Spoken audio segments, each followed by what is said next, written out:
Всем привет! Меня зовут Серебренников Олег, и я сегодня расскажу, как монтируется наш декоративный портал камина в ваш интерьер. Из чего состоит наш камин? Он состоит из основания. Это самое тяжелое крупное изделие в этой конструкции. Он состоит из кронштейна, который поставляется отдельно с левой и с правой стороны. Их 2 штуки. И столешница, которая также поставляется отдельно. Столешница тоже сделана из гипса.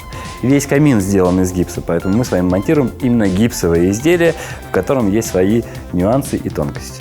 Итак, какие же этапы монтажа у нас существуют? Первый этап – это разметка. Второй этап – подготовка непосредственно изделия к монтажу на монтируемую плоскость. Третий этап – это сборка изделия. Ну и четвертый этап – это подготовка изделия под окраску, ну и последующая окраска, если это необходимо.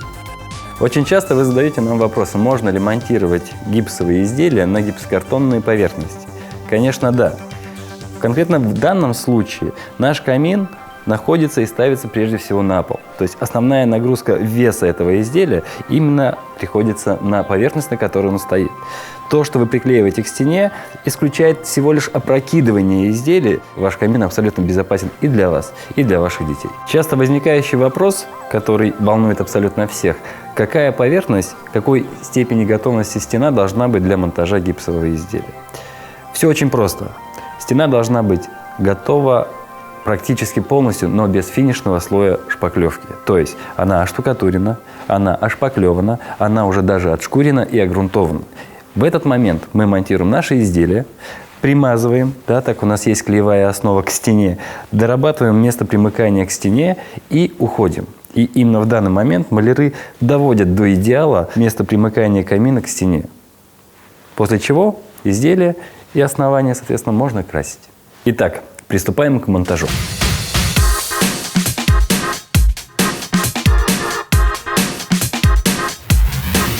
Первое, что мы делаем, это делаем разметку. После того, как вы определили место монтажа, приложили сухое изделие к стене, размечаете место, куда вы его потом смонтируете. Обратите внимание, что основной крепеж у нас клеевой, но на время высыхания клеевого состава нам необходимо зафиксировать изделие у поверхности приклеивания. Для этого мы используем механический крепеж в виде анодированных саморезов. Для того, чтобы закрепить, мы сверлим наше изделие в месте монтажа.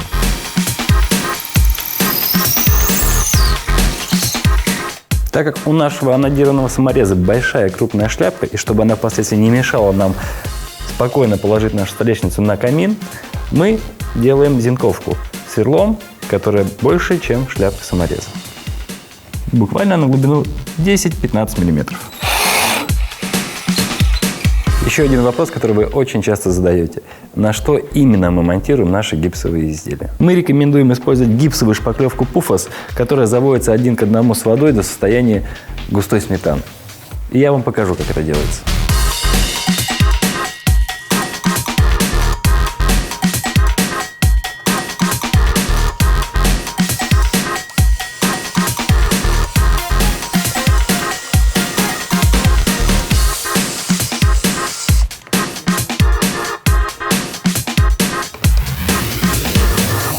После того, как мы с вами завели клей, необходимо сделать следующие действия. Первое.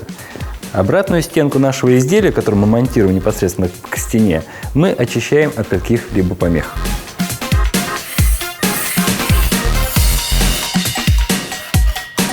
Еще один очень важный момент. Если вы приобрели изделие и оно уже высохло, площадь, на которую вы наносите клей, обязательно необходимо смочить. Это делается для того, чтобы клеевая основа максимально глубоко вошла в структуру изделия. Мы используем обычную кисть и обычную воду. Вода должна впитаться в изделие, и изделие должно слегка потемнеть. А сейчас я буду наносить клей непосредственно на изделие перед тем, как мы его будем монтировать на стену. Важно, нанося клей на изделие, размещать его примерно 5-миллиметровым слоем равномерно подушкой по всему изделию.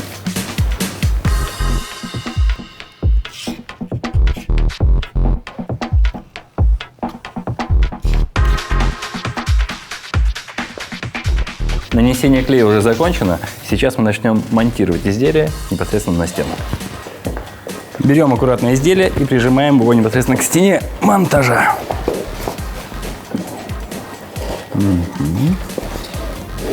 Плотно прижали изделие к стене.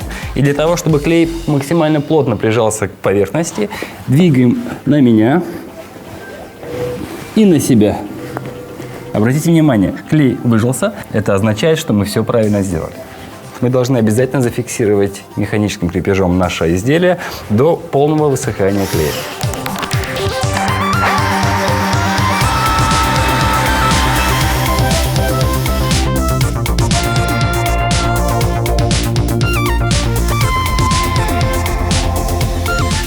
Обратите внимание, те саморезы, которые мы использовали для крепежа камина, оставляем внутри, а щели и отверстия также заполняем клеевой массой. Тот клей, который выжали при прижимании изделия к стене, необходимо убрать сразу. Если вы уйдете и он застынет, его сошкурить потом будет очень сложно. Если клей не выжился, мы очень рекомендуем эти места заполнять остатками нашего клея. Мы его втираем в щели на максимальную глубину. Излишки обязательно сразу убираем.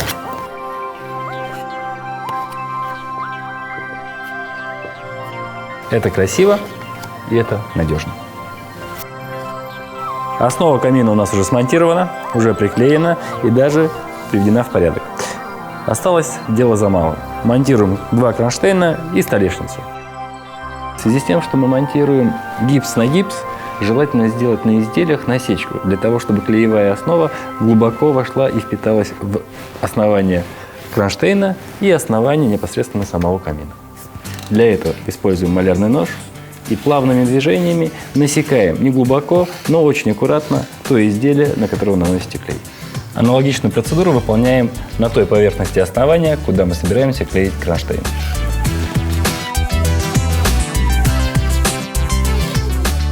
Наносим клеевой состав на одно из изделий.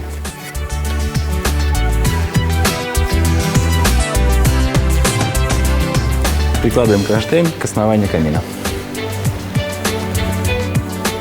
Опять-таки притираем эти изделия. Центруем относительно друг друга и фиксируем.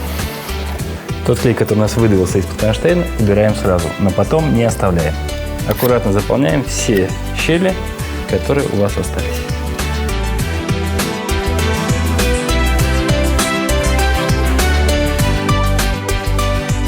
В завершение мы монтируем нашу столешницу. Принцип монтажа абсолютно тот же самый. Первое — насечки, второе — обязательно смочить оба изделия, клеевая основа и доработка.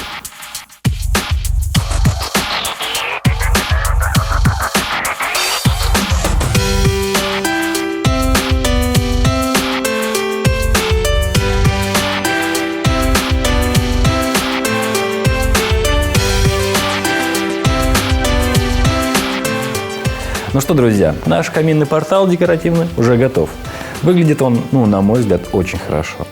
По времени это занимает, как вы сейчас заметили, порядка 3-4 часов. Каких-то особенных знаний, необходимости получать где-то нет. Все материалы, которые были показаны, они вам, в принципе, достаточны. Данный декоративный портал сделан полностью из гипса. Исключительно экологически чистые материалы, никакой химии, абсолютно не горюч. Довольно-таки жесткий. Конечно, удары топором он не выдержит, но в любом случае незначительные механические повреждения он выдержит.